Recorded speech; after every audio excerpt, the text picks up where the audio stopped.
അങ്ങനെ പേടിക്കാൻ സിദ്ധുവേട്ടാ, എനിക്ക് കുഴപ്പമൊന്നുമില്ല. നിനക്കതൊക്കെ പറയാം. കുറച്ചു നേരം തീ നിന്നത് എനിക്കല്ലേ അറിയൂ. അവൻ നെഞ്ചിൽ കൈവച്ചുകൊണ്ട് പറഞ്ഞതും അവളൊന്ന് ചിരിച്ചു. സിദ്ധു വേഗം കിട്ടിയ വസ്ത്രവും എടുത്ത് ബാത്റൂമിൽ ഓടിക്കയറി. വൈകി അവൻ പോയതും കുറച്ചു സമയം കൊണ്ട് നടന്ന കാര്യങ്ങളൊക്കെ ഒന്ന് ഓർത്തെടുത്തു. ഇത്രയൊക്കെ തന്നെ സ്നേഹിക്കുന്ന ആൾക്ക് കുറച്ചു മാസങ്ങൾ കഴിഞ്ഞാൽ തന്നെ വേണ്ടെന്ന് വെക്കാൻ കഴിയുമോ?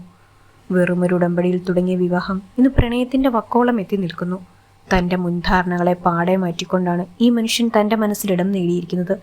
അങ്ങനെയുള്ള ആളെ തനിക്ക് ഉപേക്ഷിച്ചു പോകാൻ കഴിയും? സിദ്ധുവേട്ടൻ്റെ രക്തത്തിൽ പിറക്കുന്ന കുഞ്ഞിനെ വേണ്ടെന്ന് വെച്ച് പോകാൻ കഴിയുമോ? അറിയില്ല. എന്തൊക്കെ പരീക്ഷണങ്ങളാണ് തൻ്റെ ജീവിതത്തിൽ വരാൻ പോകുന്നതെന്ന് അറിയില്ല. എല്ലാം നേരിടാൻ കരുത്ത് തികയണേ എന്ന് മാത്രമാണ് ഇപ്പോഴുള്ള പ്രാർത്ഥന. ആലോചനകൾക്കിടയിൽ സിദ്ധു ബാത്റൂമിൽ നിന്നും ഇറങ്ങുന്ന ശബ്ദം കേട്ടു.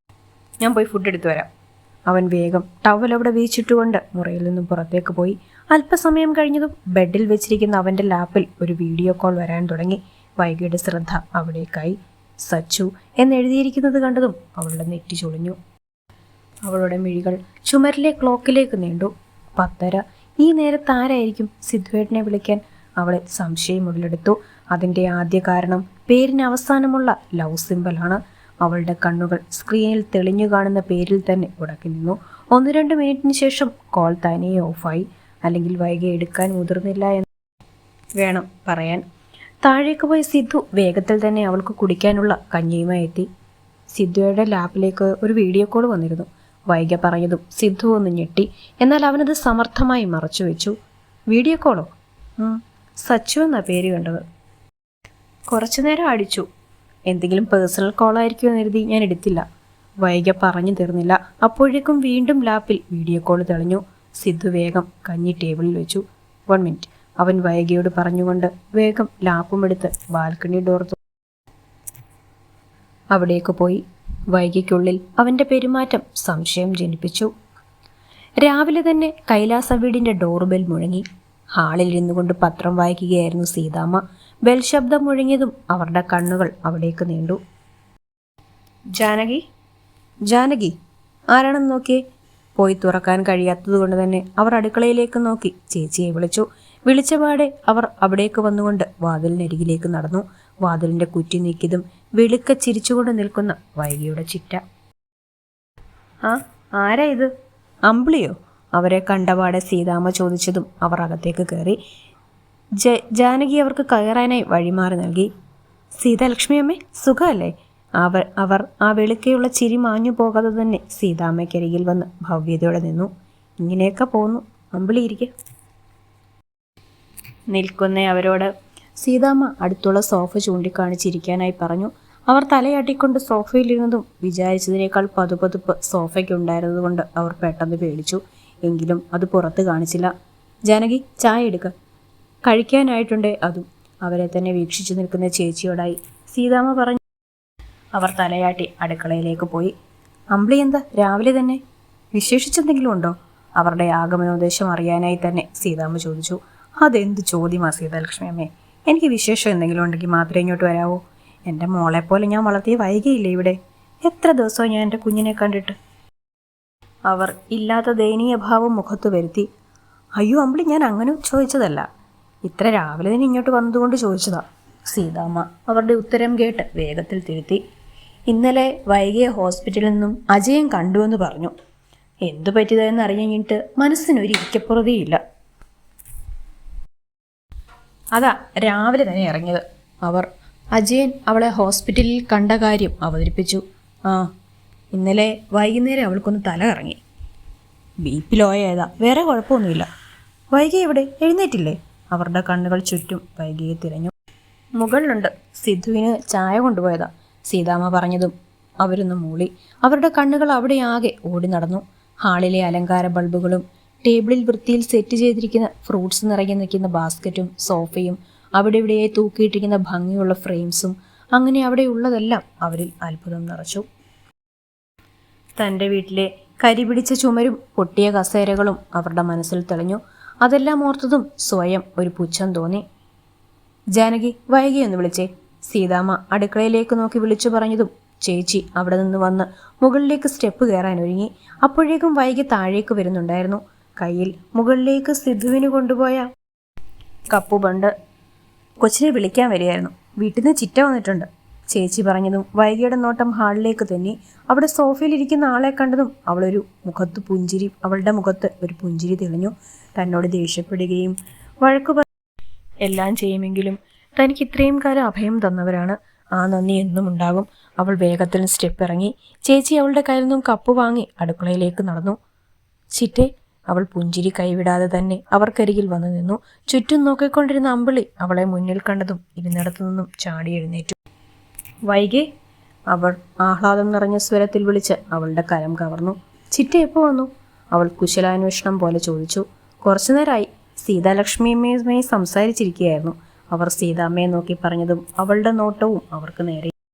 ഞങ്ങളിങ്ങനെ വിശേഷം പറഞ്ഞിരുന്നു. മോളെ വിളിക്കാനായി ജാനകിയെ പറഞ്ഞയക്കാൻ വിട്ടപ്പോഴേക്കും മോളിങ്ങി വന്നു. നിങ്ങൾ സംസാരിച്ചിരിക്കുക, അമ്മയ്ക്ക് മരുന്ന് കഴിക്കാനുണ്ട്. വൈകിയെ നോക്കി ഒരു ചിരിയോടെ പറഞ്ഞുകൊണ്ട് സീതാമ്മ വീൽചെയർ മുറിയിലേക്ക് ഉരുട്ടാൻ നിന്നതും വൈക തളഞ്ഞു. ഞാൻ ചെയ്യാം പറയുന്നതിനൊപ്പം വൈക ഉരുട്ടിത്തുടങ്ങിയിരുന്നു.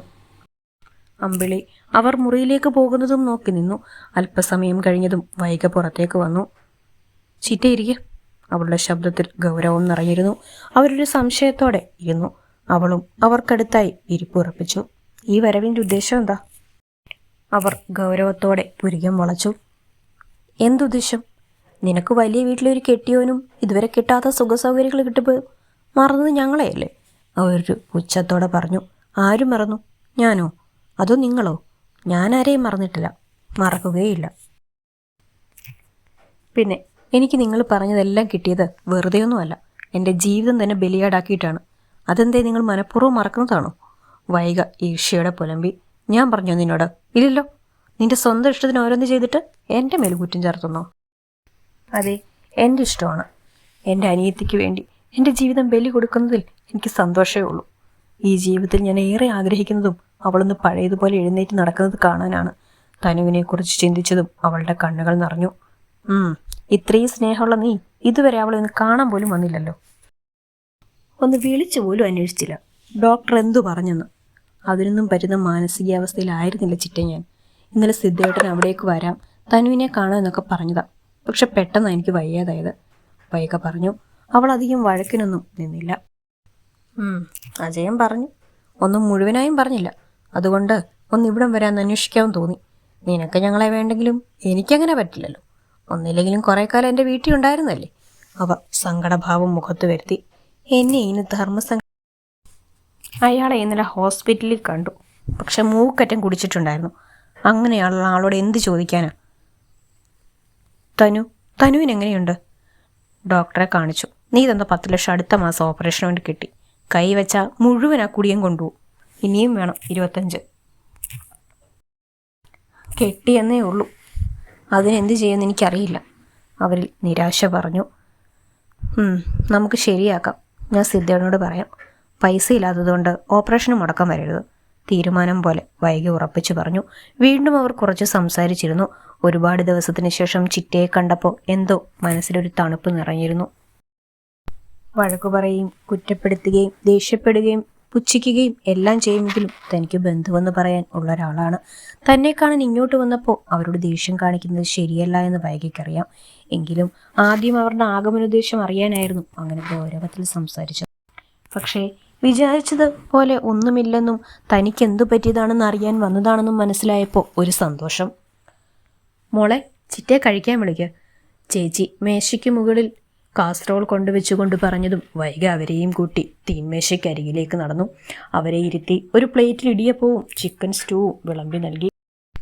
ഫ്ലാസ്കിൽ നിന്ന് ഒരു ഗ്ലാസ് കാപ്പിയും എടുത്തു കൊടുത്ത് കഴിക്കാനായി പറഞ്ഞു. പ്രതീക്ഷിക്കാത്ത പ്രാതലായതുകൊണ്ട് തന്നെ അവർ സന്തോഷത്തോടെ കഴിച്ചു തുടങ്ങി. മോള് വേണ്ടതെടുത്തു കൊടുക്കുക, ഞാൻ സീതാമ്മയെ കുളിപ്പിക്കാൻ ചെല്ലട്ടെ. ചേച്ചി അതും പറഞ്ഞുകൊണ്ട് അവിടെ നിന്നും പോയി. വൈകി അവർ കഴിക്കുന്നതും നോക്കി മറ്റൊരു കസേരയിലിരുന്നു. താൻ ഇങ്ങോട്ട് പോന്നതിന് ശേഷം ചിക്കനും മീനും ഒന്നും കഴിച്ചിട്ടുണ്ടാവില്ല എന്ന് അവൾക്കറിയാം. അജയൻ അവിടെയുള്ളത് എടുത്തു കഴിക്കുമെന്നല്ലാതെ ഉണ്ടാക്കാനായി ഒന്നും തന്നെ വാങ്ങിക്കൊണ്ടു വരാറില്ല. അവർ കഴിച്ചു തീരുന്നതിനനുസരിച്ച് അവൾ ഇട്ടുകൊടുത്തു. സിദ്ധു ഓഫീസിലേക്ക് പോകാനായി റെഡിയായി താഴേക്ക് വന്നതും ആരുമായോ സംസാരിച്ചു കൊണ്ടിരിക്കുന്ന വൈകിയെയാണ് കണ്ടത്. വന്നയാൾ ഭക്ഷണം കഴിക്കുകയാണ്. അവൻ ആരാണെന്നറിയാതെ സംശയത്തോടെ തന്നെ താഴേക്കിറങ്ങി. താഴെ എത്തിയതും വന്നത് വൈകിയുടെ ചിറ്റയാണെന്ന് മനസ്സിലായി. സിദ്ധുവിട്ടിനിരിക്ക്, ഞാൻ ഫുഡ് എടുക്കാം.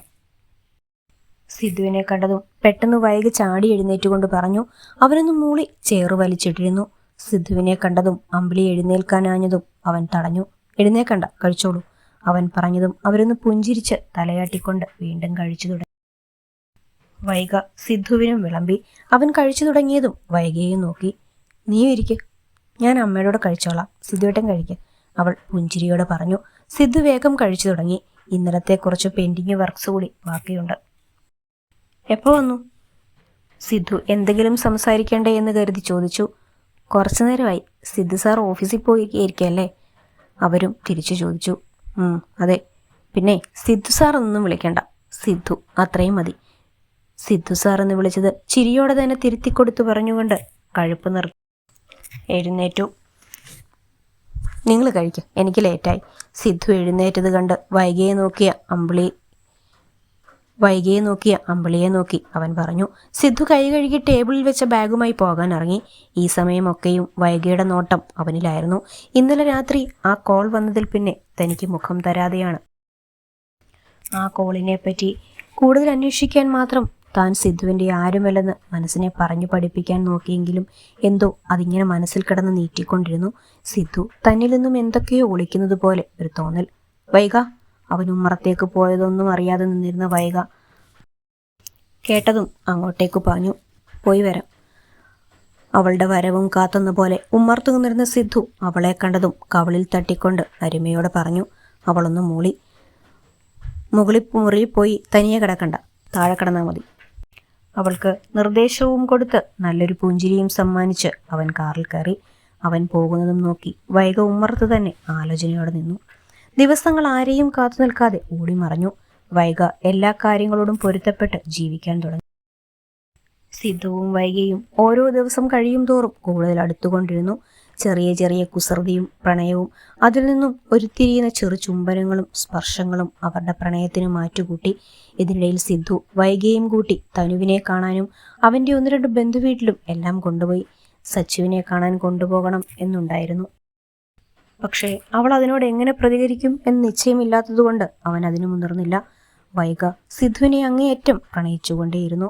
ഒരിക്കൽ അവനെയും അവൻ സമ്മാനിക്കുന്ന കുഞ്ഞിനെയും വിട്ടുപോകണമെന്ന് മനഃപൂർവ്വം മറവിക്ക് വിട്ടുകൊടുത്തത് കൊണ്ട് തന്നെ.